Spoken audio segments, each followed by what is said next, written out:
দ্বারকা অর্থাৎ দ্বার বা দরজা, ব্রহ্মপ্রাপ্তির দরজা।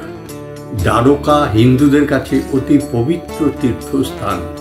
সপ্তপুরীর এক পুরী দ্বারকা। গুজরাটের গোমতী সঙ্গমে যদুবংশের নতুন রাজধানী গড়েন শ্রীকৃষ্ণ। গোমতী নদীর তীরে দ্বারকার মূল আকর্ষণ দ্বারকাধীশ মন্দির। 170 ফুট উঁচু 72টি স্তম্ভের উপর গ্রানাইট ও বেলে পাথরের রথের আকারে 7তলা মন্দির। মন্দিরের উপরে লাগানো ধ্বজা দিনে 5 বার পাল্টানো হয়। দ্বারকাধীশ শ্রীকৃষ্ণের মূর্তি এখানে মণিমাণিক্য খচিত রূপোর সিংহাসনে আসীন। উচ্চতা 3.5 হাত। দ্বারকা 4 ধামের এক ধাম। এখানে প্রবেশের কোনো টিকিট লাগে না। সুশৃঙ্খলভাবে লাইনে দাঁড়িয়ে মন্দিরে প্রবেশ করানো হয়।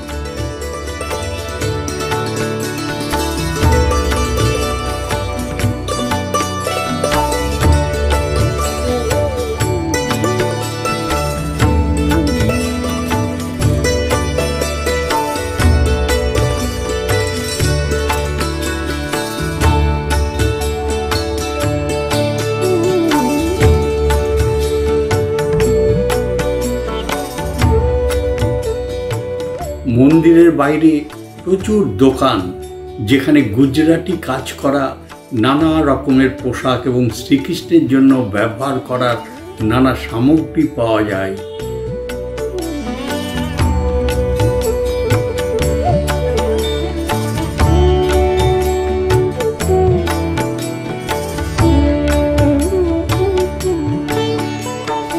মন্দিরের ভেতরে খুবই ভিড় ছিল।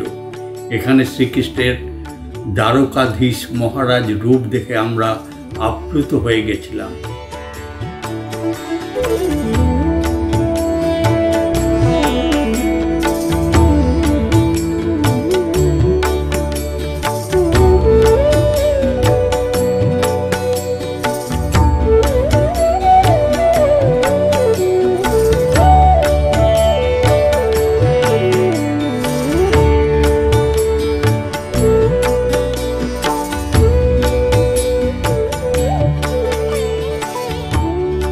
পরের দিন আমরা গেলাম বেট দ্বারকা। দ্বারকা থেকে বেট দ্বারকার দূরত্ব প্রায় 32 কিলোমিটার। সময় লাগে প্রায় 1 ঘন্টা। আগে বেট দ্বারকা যেতে হতো বোটে করে সমুদ্র পার হয়ে।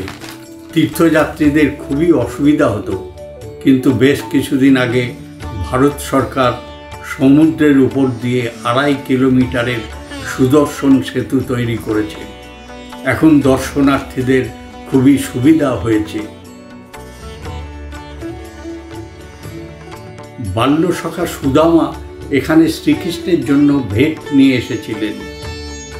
সুদামা শ্রীকৃষ্ণের জন্য চাল নিয়ে এসেছিলেন, তাই এখানে পুজোতে দেওয়া হয় চাল।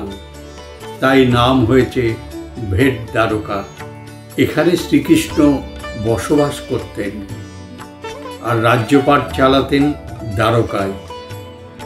বেট দ্বারকায় মোবাইল অ্যালাউ হয় না, তাই বাইরে অনেক ক্লক রুম আছে, যেখানে মোবাইল রেখে এবং জুতো রেখে ভেতরে প্রবেশ করানো হয়। বেট দ্বারকা দর্শনের পরে 2 মিনিট দূরেই আছে সোনার দ্বারকা বা গোল্ডেন দ্বারকা। এখানে 40 টাকা এন্ট্রি টিকিট লাগে। এখানে শ্রীকৃষ্ণের ছোটবেলার নানান রকম লীলার মূর্তি দেখা যায়। তাছাড়া নানা দেবদেবী এবং সাধু সন্ন্যাসীর মূর্তিও রাখা আছে।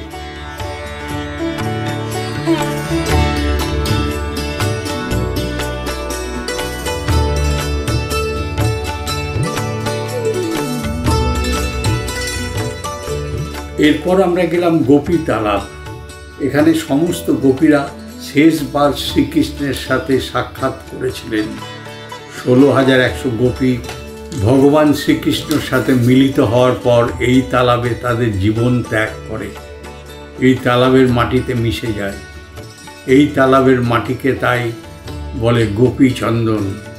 পুজোর প্রসাদী হিসাবে অনেকে এই গোপী চন্দন বাড়ি নিয়ে যায়।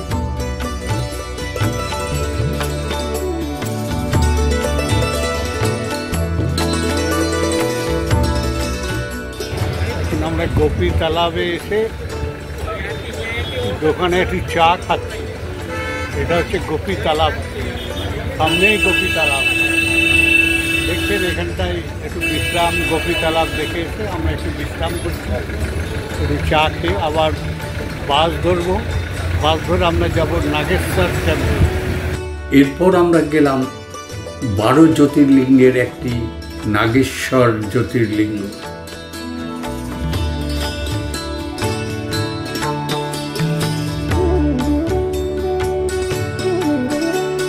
এই নাগেশ্বর জ্যোতির্লিঙ্গে প্রবেশ করানো হয় লোহার ব্যারিকেডের মধ্যে দিয়ে।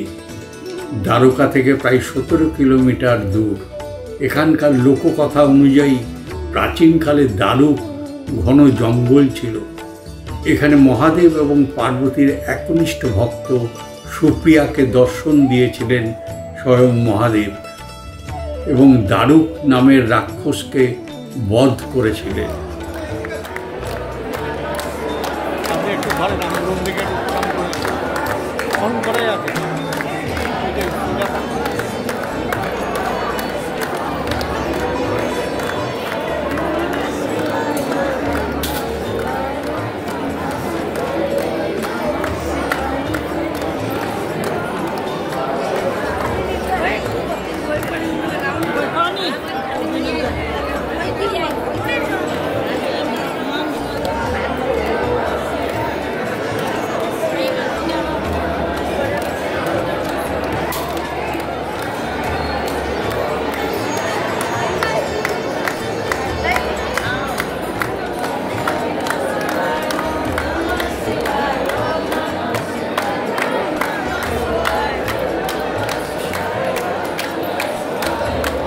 নাগেশ্বর মহাদেব, আমরা আছি দ্বারকার নাগেশ্বর টেম্পলের ভেতরে। পেছনে দেখলেন আমরা নাগেশ্বর শিবের এখানে শুনলাম পুজো দিচ্ছে। ভেতরে যারা যাচ্ছে তাদের অভিষেক পুজো হচ্ছে, ওটা আলাদা আলাদা লাইন। আর আমরা ওপর থেকে এটা দর্শন করলাম। এখানে নন্দী মহারাজকেও আমরা দর্শন করলাম করে এবার আমরা আস্তে আস্তে মন্দিরের বাইরে যাব।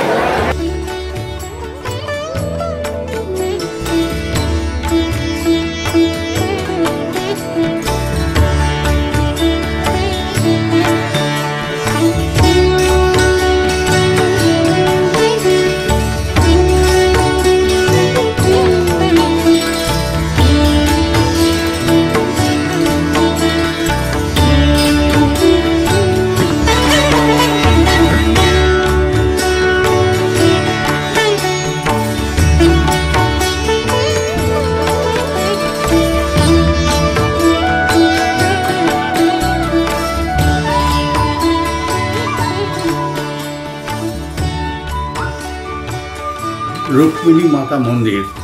যাদব কুলগুরু ঋষি দুর্বাসাকে অতিথি সৎকারের জন্য আহ্বান জানান শ্রীকৃষ্ণ এবং রুক্মিণী, কিন্তু ঋষি দুর্বাসার শর্ত রথ শ্রীকৃষ্ণ এবং রুক্মিণীকে টানতে হবে। যথারীতি অনেকটা পথ আসার পর রুক্মিণী ক্লান্ত ও তৃষ্ণার্ত হয়ে পড়েন। প্রভু শ্রীকৃষ্ণকে বললেন জলের ব্যবস্থা করার জন্য। শ্রীকৃষ্ণ ডান পায়ের বুড়ো আঙুল দিয়ে মাটিতে চাপ দিতেই গঙ্গা নদীর প্রকট হয় এবং রুক্মিণীর তৃষ্ণা মেটে। কিন্তু এখানে একটা ভুল হয়ে যায়, ঋষি দুর্বাসার কোনো অনুমতি নেওয়া হয়নি। ঋষি দুর্বাসা ক্রোধিত হয়ে অভিশাপ দেন যে তাদের বিচ্ছেদ হবে। তাই দ্বারকা মন্দির থেকে প্রায় 2 কিলোমিটার দূরে অবস্থিত এই মন্দির মাতা রুক্মিণী দেবীর মন্দির হিসাবে পরিচিত হয় এবং এখানে প্রসাদ হিসাবে জল দেওয়া হয়।